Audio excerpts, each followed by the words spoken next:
SSC 26 batch, তোমরা যারা উচ্চতর গণিত ত্রিকোণমিতির চ্যাপ্টারটা করেছো, 8.3 উদাহরণ 25 নম্বর অঙ্কটা অনেক বেশি ইম্পর্টেন্ট একটা অঙ্ক। এবং এই অঙ্কটাতে হয় কি, যে একটা অনুপাতের ভ্যালু দেওয়া থাকে এবং বলে যে cos থিটা ঋণাত্মক হলে, অথবা এই অঙ্কটা এভাবেও হতে পারে যে sin থিটা ঋণাত্মক হলে প্রমাণ করো যে এমন। এবং এই অঙ্কটা খুব কঠিন ভাবে ভাবার দরকার নেই, আমি খুবই শর্টে এবং খুবই সহজে যেন তোমরা করতে পারো সেটা দেখিয়ে দিচ্ছি। দেখো, প্রথমেই আমি তোমাদের একটু জানিয়ে দিতে চাই যে তোমরা এটা জানো কিনা, যে tan থিটা 5/12, রাইট? কিন্তু tan থিটার এপাশে মানে 5/12 এর গায়ে কিন্তু কোনো পজিটিভ বা নেগেটিভ সাইন নাই। আর পজিটিভ সাইনটা আসলে দেওয়া থাকে না, এজন্য আমরা ধরে নিই যে tan থিটার ভ্যালুটাকে এখানে পজিটিভ। আর ওরা বলে দিচ্ছে যে cos থিটা কি ঋণাত্মক না, তার মানে কি নেগেটিভ, রাইট? তো দেখো, যদি তুমি একটু লক্ষ্য করো, তুমি জানো যে tan থিটা মানে কি? tan থিটা মানে হচ্ছে যে তোমার sin theta divide cos theta. এখন tan থিটার ভ্যালুটা কি এখানে পজিটিভ না বলো তো? তার মানে tan থিটা যেহেতু পজিটিভ, আর cos থিটা কি বলো তো? cos থিটা কিন্তু ওরা বলে দিচ্ছে ঋণাত্মক, দ্যাট মিন্স কি নেগেটিভ না? এখন আমাকে একটা কথা বলো, যে এই sin থিটার ভ্যালুটা কিরকম হলে পুরা tan থিটার ভ্যালুটা পজিটিভ আসবে? খুবই খুবই কমন একটা, মানে খুবই খুবই সহজ একটা জিনিস, যে কেউ বলে দিবে যে ভাইয়া যেহেতু cos থিটা ঋণাত্মক আছে, তার মানে sin থিটাও যদি ঋণাত্মক হয়, তাহলে এই ঋণাত্মক ঋণাত্মক থেকে আমি পজিটিভ আনসার পাবো। তার মানে যেহেতু ওরা বলে দিচ্ছে যে cos থিটা নেগেটিভ, তার মানে অবশ্যই বা অবভিয়াসলি sin থিটাও নেগেটিভ হবে, তাই না?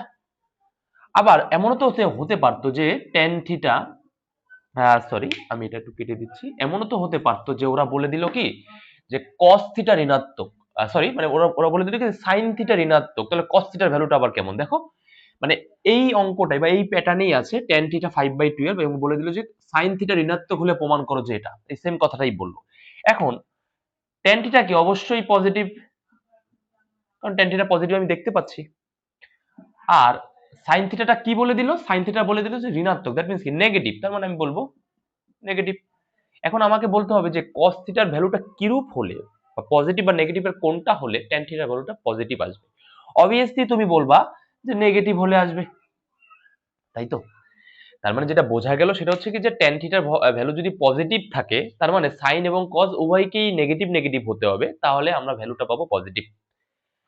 আবার যদি tan থিটা পজিটিভ হয়, তাহলে sin থিটা cos থিটা উভয়কেই পজিটিভ হতে হবে, তাহলেও আবার tan এর পজিটিভ ভ্যালু পাওয়া যাবে। এটাই হচ্ছে কনসেপ্টটা।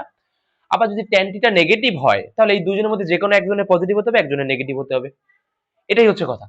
এখন যেহেতু আমাকে বলে দিল যে tan থিটা 5/12 এবং cos থিটা ঋণাত্মক, তার মানে আমি কি বলতে পারবো, যেহেতু tan থিটা ধনাত্মক ও cos থিটা ঋণাত্মক, সেহেতু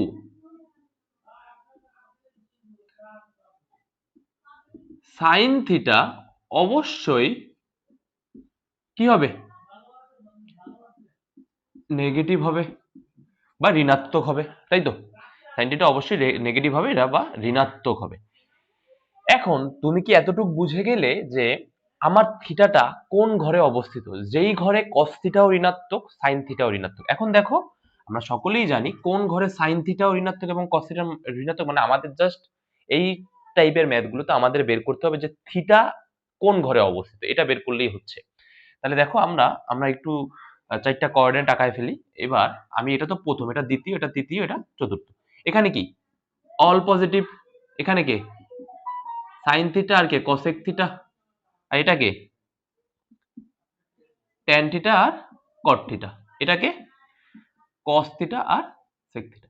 এখন আমাকে বলতে হবে যে এই চারটা কোঅর্ডিনেটের মধ্যে কোন ঘরে সাইন থিটাও ঋণাত্মক, আবার কস থিটাও ঋণাত্মক, আবার সে ঘরে ট্যান থিটাও পজিটিভ। এতটুকু জানার দরকার নেই, তুমি এটা জানলেই হচ্ছে যে কোন ঘরে সাইন থিটাও ঋণাত্মক, কস থিটাও ঋণাত্মক। অবভিয়াসলি এই ঘরে সাইন থিটা ঋণাত্মক, তার মানে এ ঘর নিয়ে আমার কোনো কাজ নাই, কারণ আমার সে ঘরটাই লাগবে যে ঘরে সাইনও ঋণাত্মক, কজও ঋণাত্মক। তাহলে এ ঘর প্রথমেই বাদ পড়ে গেল, আর এ ঘরে তো সব পজিটিভ, এটা তো প্রথমেই বাদ। আবার এ ঘরের কথা যদি কল্পনা করি, এ ঘরে কিন্তু cos থিটা ধনাত্মক, রাইট? তার মানে এ ঘর হচ্ছে না। আমার লাগবে সেই ঘরটা যে ঘরে cos ঋণাত্মক, সাইনও ঋণাত্মক, তার মানে অবশ্যই এই ঘরটা, এই ঘরে দেখো কজও ঋণাত্মক সাইনও ঋণাত্মক, তার মানে আমি বলতে পারি যে থিটা তৃতীয় চতুর্ভাগে অবস্থিত। অতএব থিটা তৃতীয় চতুর্ভাগে অবস্থিত। এখন এখন tan থিটা ইকুয়াল 5/12, এটা লিখে ফেলবো। লিখে ফেলার পরে আমরা লিখবো যে ত্রিভুজ অনুযায়ী পাই, ত্রিভুজ অনুযায়ী পাই। একটা ত্রিভুজ আঁকাবো আমরা এরকম, ঠিক আছে। এবারে এটা যদি থিটা হয়, থিটার সাপেক্ষে এটার নাম দিলাম এ, এটার নাম দিলাম বি, এটার নাম দিলাম সি। থিটার সাপেক্ষে tan থিটা মানে কি বলতো? tan থিটা মানে কি? সাগরে টেরা লম্বা ভূত, রাইট? tan থিটা মানে কি? টেরা লম্বা ভূত। তাহলে এটা কি লম্ব, এটা কি অতি ভূমি, এটা লম্ব, এটা কি ভূমি। তাহলে এটা হচ্ছে আমার থিটার সাপেক্ষে লম্ব, আর এটা হচ্ছে আমার ভূমি। তার মানে অতিভুজটা কত ভাইয়া? অতিভুজটা এখানে এরকম দেখিয়ে দিব আমরা, চাইলে চাইলে এরকম দেখিয়ে দিতে পারি যে কি 5 স্কয়ার যোগ 12 স্কয়ার, তাহলে ফাইনালি আমরা পাবো কত? 13। এভাবে দেখিয়ে দিব লাগলে আমরা, হ্যাঁ। এবারে দেখো আমার ত্রিভুজটা আমি সাজিয়ে ফেললাম।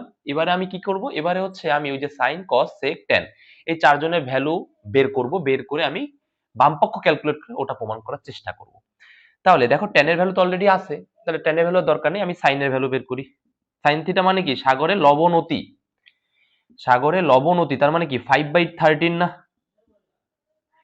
এইবারে তুমি কি পজিটিভ নিতে চাও সাইনে নাকি নেগেটিভ? অবশ্যই তুমি নেগেটিভ না, কারণ কিন্তু তুমি অলরেডি বলে ফেলেছো তুমি থার্ড কোঅর্ডিনেটে আসো। তোমার থিটাটা কোথায় বলো তো? থার্ড কোঅর্ডিনেট বা তৃতীয় চতুর্ভাগে, সেখানে তো সাইন অবশ্যই নেগেটিভ।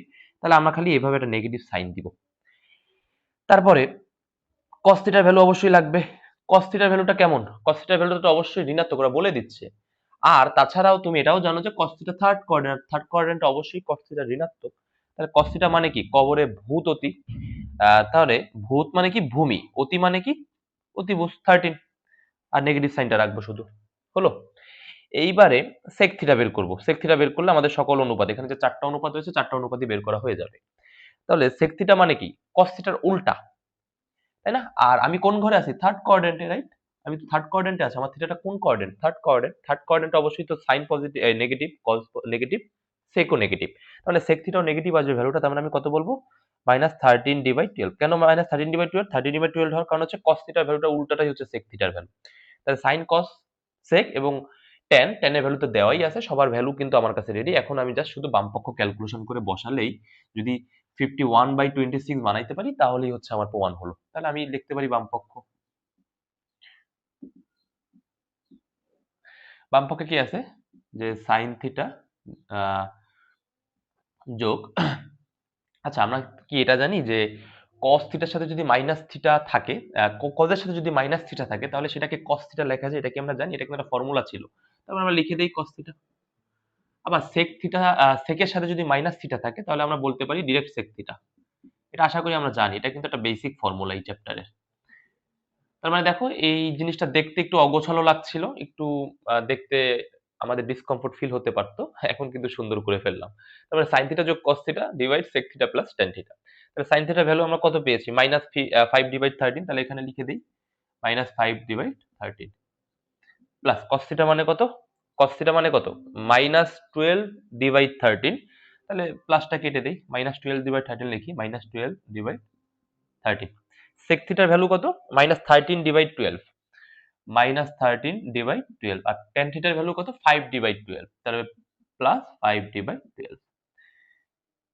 এবারে আমি উপরে লসাগু করছি, হ্যাঁ, উপরে যদি লসাগু করি তাহলে কত পাবো? 13 -5 -12। এবারে আমি এই যে ডিভাইড সাইনটা আছে এটাকে এভাবে ডিভাইড দিতে পারি, পারি পারি। এখানে লসাগু কত? 12, -13 + 5। এবারে -5 আর -12 মানে কত? -17 ডিভাইড 13, হলো মাল্টিপল। এবার উল্টে দিচ্ছি আর কি, গুণ দিয়ে উল্টে দিলাম। তাহলে উপরে চলে গেল 12 আর নিচে আসলো কত? 13 আর 5 কত আসবে? 8 -8। এবার একটু কাটাকাটি করে দেই তাহলেই হয়তো হয়ে যাবে। যে 4 দিয়ে কাটাকাটি করলে এখানে 4 দিয়ে কাটাকাটি করলে আমি পাবো হচ্ছে তোমার 3 4 12 আর এই মাইনাস মাইনাস কেটে দিলাম, আর এখানে পাবো হচ্ছে তোমার 2। যেহেতু 4 দিয়ে কাটছি, 3 4 12, আর ওখানে পাবো হচ্ছে 2, তাহলে 13 দুগুণ 26, আর 3 17 51। 3 7 21 1 হাতে 2, 3 3 আর 2 5, 51, 51/56 ইকুয়াল ডান পক্ষ। তো এটাই ছিল আমাদের এই চ্যাপ্টারের এই ম্যাথটা, ইম্পর্টেন্ট ম্যাথ, এবং এটা তোমরা শিখে নিতে পারো, যে কোনো পরীক্ষায় কিন্তু চলে আসতে পারে।